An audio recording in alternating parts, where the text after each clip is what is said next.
আজকের ভিডিওটা আপনার জন্য। আপনি যদি আপনার ভিডিও ফরিয়েতে নিতে চান তাহলে কি করলে আপনার ভিডিও ফরিয়েতে যাবে, আপনার প্রত্যেকটা ভিডিও আপনি ফরিয়েতে দেখতে পাবেন।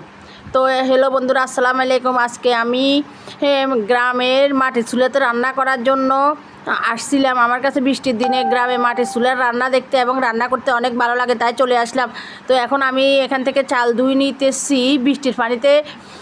চাল ধোয়া অনেক ভালো লাগে, কারণ আমরা গ্রামে যখন থাকি তখন গ্রামে বৃষ্টির দিনে আমাদের মাছাছিরা বৃষ্টির পানি দিয়ে সব কাজ করতো। তো চাল ধুয়ে আনি আমি মাটির চুলাতে আগুন দিতেছি, কিন্তু আমার আগুন একবার ধরে আবার নিভে যায়, একবার ধরে আবার নিভে যায়, এরকম করতে করতে আমি অনেক চেষ্টা করতেছি কিন্তু আগুন ধরাতে পারতেছি না। তো ওই কিছুক্ষণ পরে আমার বুঝা চলে আসলো, বুঝা আসে আমাকে বলতেছে তুমি পারো না, তুমি উঠে যাও, আমি রান্না করি। আমি কিন্তু উঠতেছি না, আমাকে বারবার বলতেছে, আমি কিন্তু উঠতেছি না। আমার কাছে মাটির চুলায় রান্না করতে অনেক ভালো লাগে, তারপরও আমি উঠতেছি না। তো এরপরে অনেক কষ্টের পরে আমাকে উঠাইলো। এখন আমার বুঝা কিন্তু অনেক সুন্দর করে রান্না করতেছে। উনিই কিন্তু আগুন দিছে এবং পাতিল বসানোটা অনেক সুন্দর হয়েছে, আমার পাতিলটা বাঁকা হলো। এখন আমি চলে আসতেছি সবজি খেতে, সবজি তোলার জন্য। ওদের একটা সবজি খেতে আছে অনেক সুন্দর, অনেক রকমের সবজি। ওরে বাবারে কি সুন্দর সসিন্দা দড়ি রয়েছে, তারপরে যায় ভুট্টা, তারপরে যায় ভেন্ডি। ওদের সবজি খেতে অনেক কিছু আছে। আর বৃষ্টি, আমি তো কি সবজি নিব না আমি বৃষ্টিতে ভিজবো, আমি ওইটাতে পেরেশান।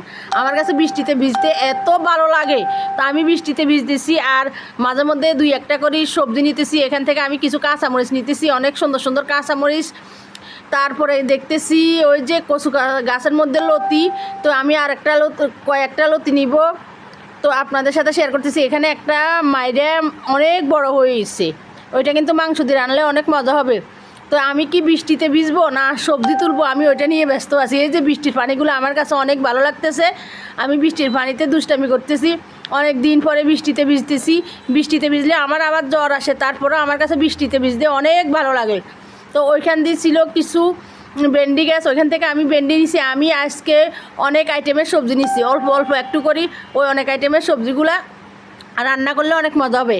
এখানে উপরে কিন্তু একটা কদম ফুল গাছ দেখছিলাম, কিন্তু আমি পারতে পারি নাই, লাঠিটা নিতে চাইছি, পারি নাই। তো আপনাদেরকে বলতেছি কি করলে আপনাদের ভিডিও ফরিয়েতে যাবে। আমার এখন প্রত্যেকটা ভিডিও কিন্তু ফরিয়েতে আসে। আসলে আমরা যত বেশি কমেন্ট করব এবং নিজের ভিডিওর কমেন্টের রিপ্লাই দিব, অন্যের ভিডিওর কমেন্টের রিপ্লাই দিতে যাব না। আমাদের নিজের ভিডিওর কমেন্টের রিপ্লাই দিলে আমাদের এঙ্গেজমেন্ট অটোমেটিক বেড়ে যাবে। অন্যের ভিডিওর কমেন্টের রিপ্লাই দিলে আমাদের এঙ্গেজমেন্ট বাড়বে না।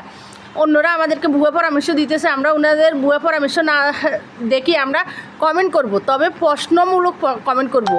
আমি যখন কমেন্ট করব তখন আমরা বলবো যে এই কাজ করলে কি হয়, যে কোনো একটা প্রশ্ন ছড়িয়ে দিব, তখন ওই কমেন্টের রিপ্লাই সবাই দিবে, তখন আমাদের এঙ্গেজমেন্ট বাড়িয়ে যাবে। কিন্তু আমরা অন্যের ভিডিও এঙ্গেজমেন্ট বাড়াবো না।